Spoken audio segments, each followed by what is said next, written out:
Bien le bonjour.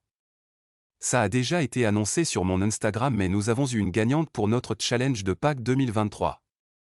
Certes, la vidéo de l'œuf de Pâques remonte un peu pour le coup, mais vous pourrez la retrouver dans l'épingle juste là. Rappelons brièvement le concept du challenge. Pour Pâques, j'ai proposé un design d'œuf. En réponse, il fallait produire le design de la créature qui pourrait sortir de cet œuf. Passons. Il est temps de dévoiler notre grande gagnante. Même si la miniature a dû déjà tout vous révéler, il s'agit d'Avapi. Je la félicite chaudement d'avoir gagné. Voilà la créature qu'elle a conçue pour cet œuf. J'aime particulièrement ses petites moustaches et la manière dont elle a géré le marquage bleu de la créature. La pierre qu'elle a sur le front est un joli détail.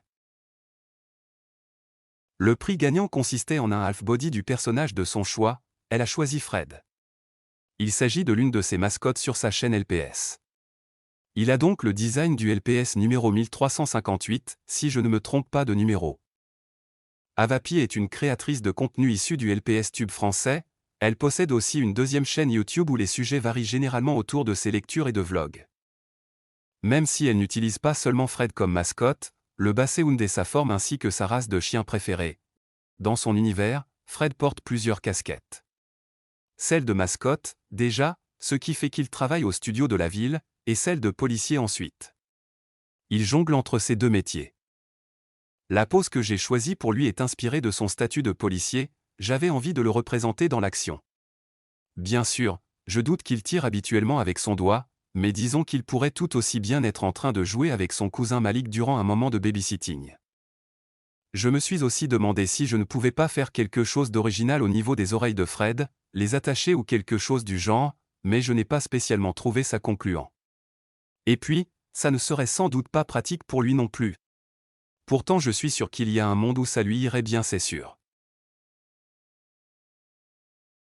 Enfin, je n'ai hélas pas réussi sur ce coup-là. En revanche, je suis hyper fier de sa main qui pointe droit vers nous. J'aime aussi beaucoup le détail de ses tatouages ou encore des bourrelets qu'il a au niveau du cou à cause de ses épaules remontées. J'ai eu du mal à me baser sur les vrais Basset-hound, mais au moins on ne peut pas dire qu'ils ne ressemblent pas au LPS. D'ailleurs, les chiens Basset-hound sont connus pour leur bon flair et leur entêtement, ça doit faire de notre bonhomme un bon policier. Peut-être pas quand le concept consiste à suivre des règles, mais bon, dans quelle série policière a-t-on déjà vu un enquêteur qui passe son temps à suivre les règles? Ça serait marrant d'assister à une de ces enquêtes. Peut-être que cette fois il aura un vrai flingue. Sur ce, je vous laisse avec la suite du dessin, on se retrouve plus tard.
Et voilà le résultat.